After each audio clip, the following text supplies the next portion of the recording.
Welcome to a new edition of the Famous Interviews with Joe Dimino. On this episode, we talk with Survivor podcast host, fashion designer, and beauty queen, Deanna Radulescu.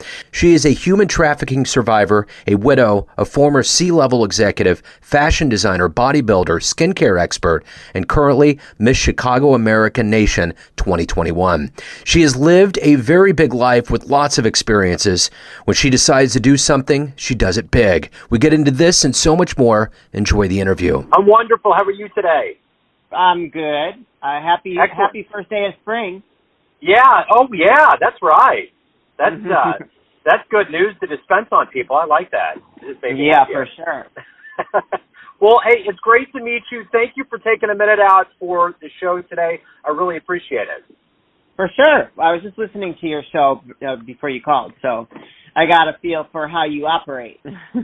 Okay, that's good. That's always a good thing. Well, first and foremost, as you probably heard, the one thing that I want to address is kind of the global elephant in the room.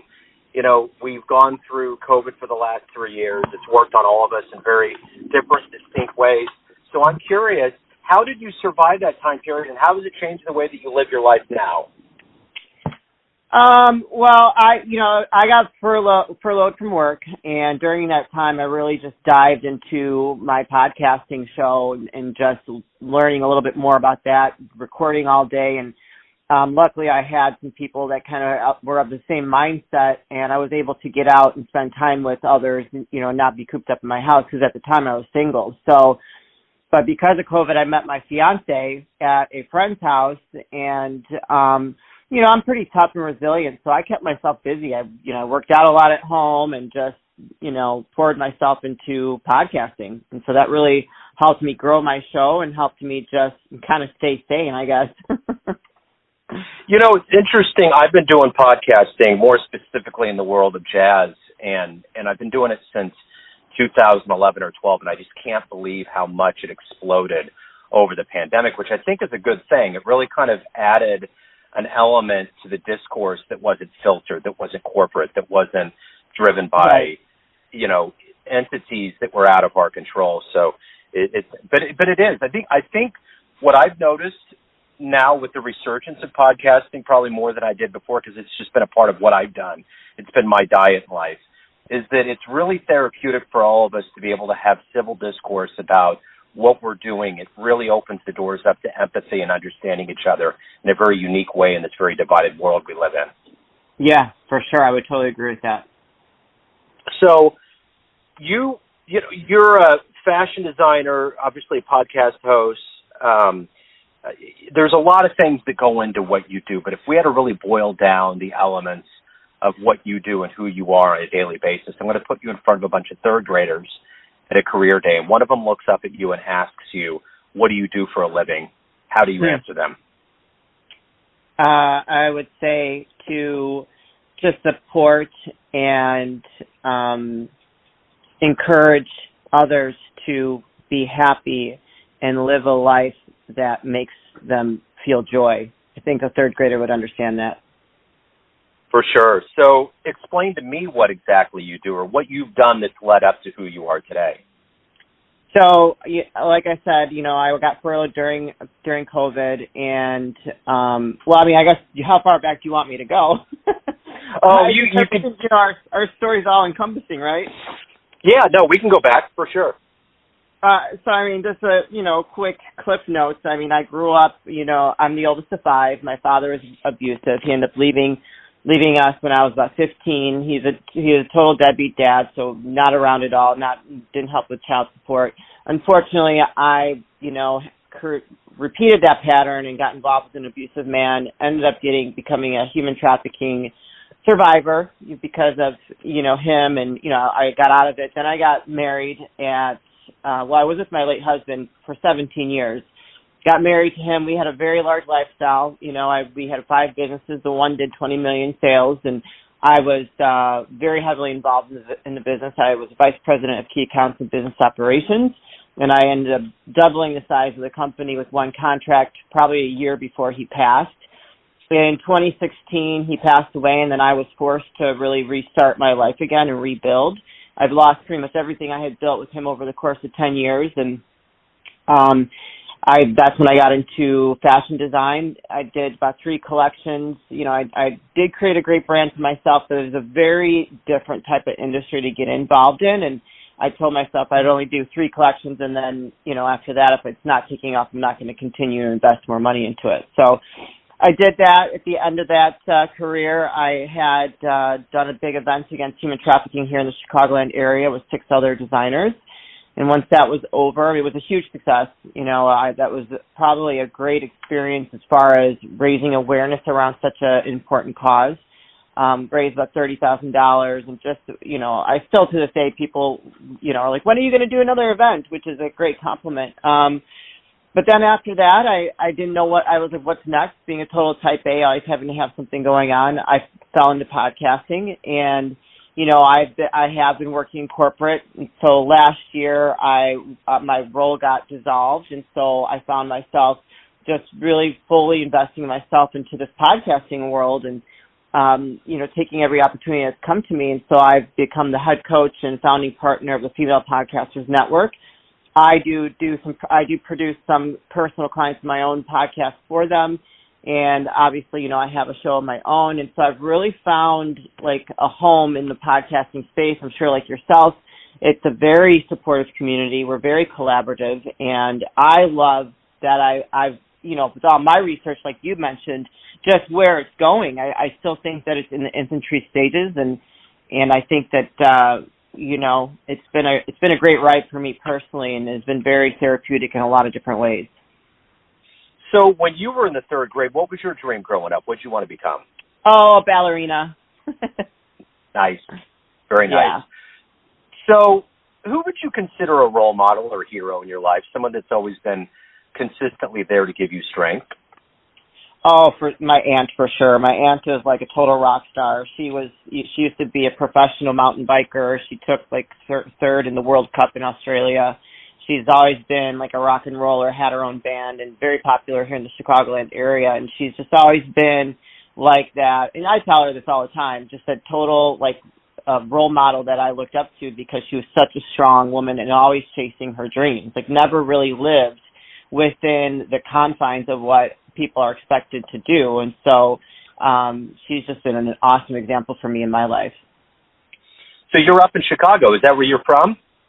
Yeah. I'm pretty much born and raised here, lived in Michigan for a little bit, but just always in the Midwest. Yeah, Chicago's a wonderful town. I always love going up there. Well, hopefully it gets back to being a wonderful town, because, the last mayor is out, thank God. So hopefully we got somebody good coming in. I've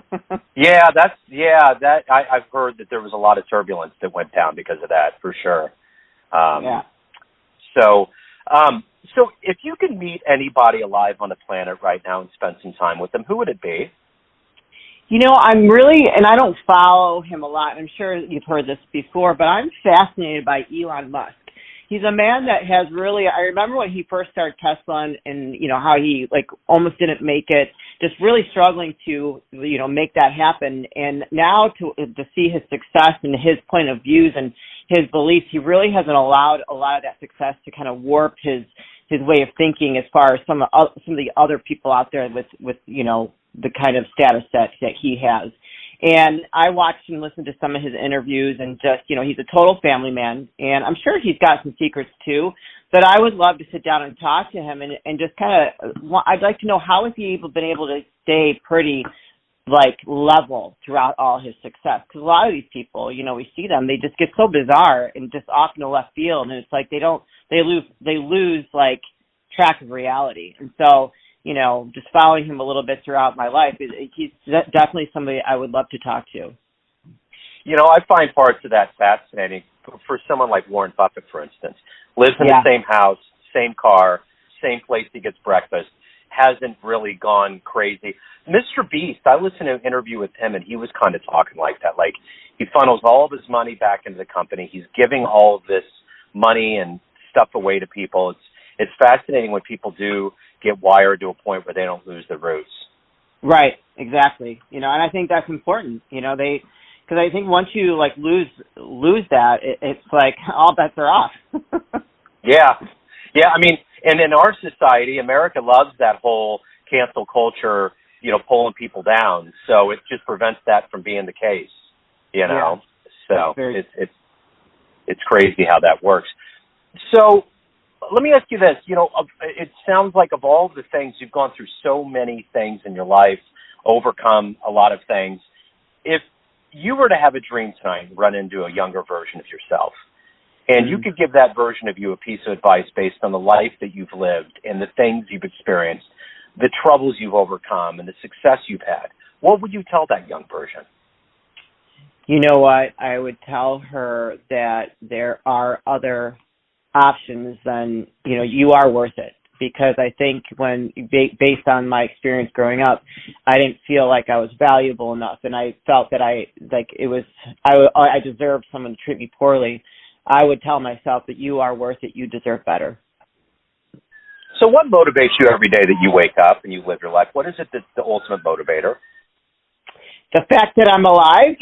When you watch your significant other die, like lose their battle with life, like I watched him just disintegrate. Like he just every day, for the last 2.5 years of his life, he just kind of declined. And he did decline. And when you watch that, so closely as a caretaker, it really is, it's kind of surreal. It makes you really value the life that you have. And I think ever since going through that experience, it's like, I'm just so happy to be alive every day, and, having to overcome like losing him and losing that whole lifestyle I had, because I lived in the mansion, we flew private, I had the Mercedes, the Ferrari, I had all of that, and I lost it all.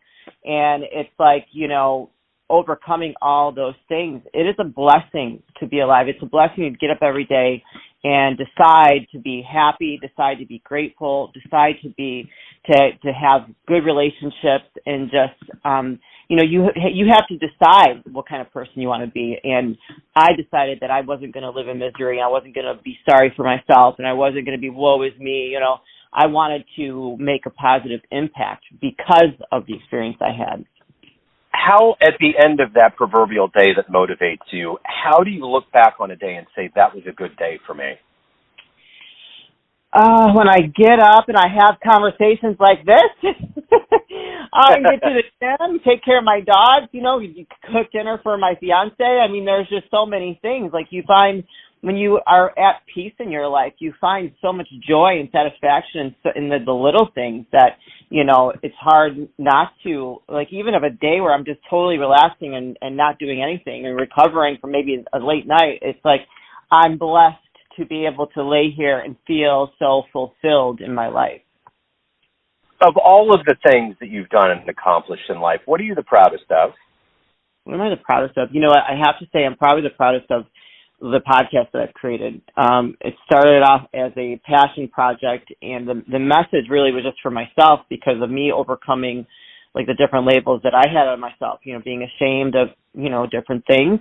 And as it's grown, it definitely is bigger than myself, and it really is so many people align with it, and it just tells me that, a lot of people out there have felt stifled by labels that family has put on them, that they've put on themselves, and we're encouraging people to step into their purpose, step into their passion, and not be sorry about it. So I'm proud of what I've built so far with it.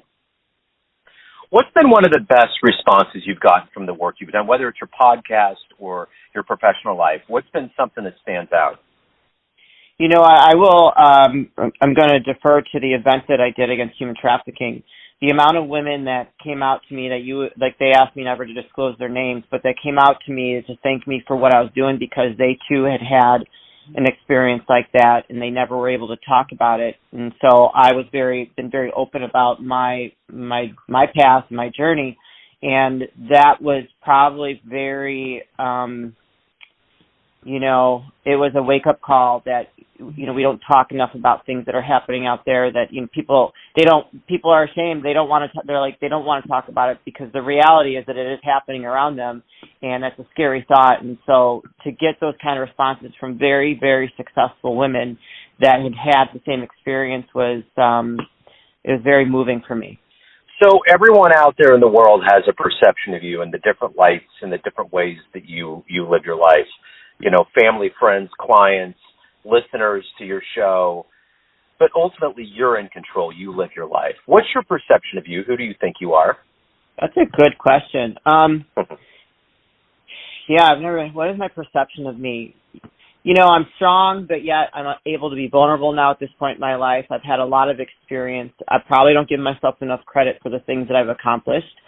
I am incredibly kind to the point where I'd give somebody the shirt off my back, and I will defend anyone when it's right. And so, my mom always called me her little gladiator, her warrior, and that has changed over the years, but I still feel that I am in some ways a gladiator for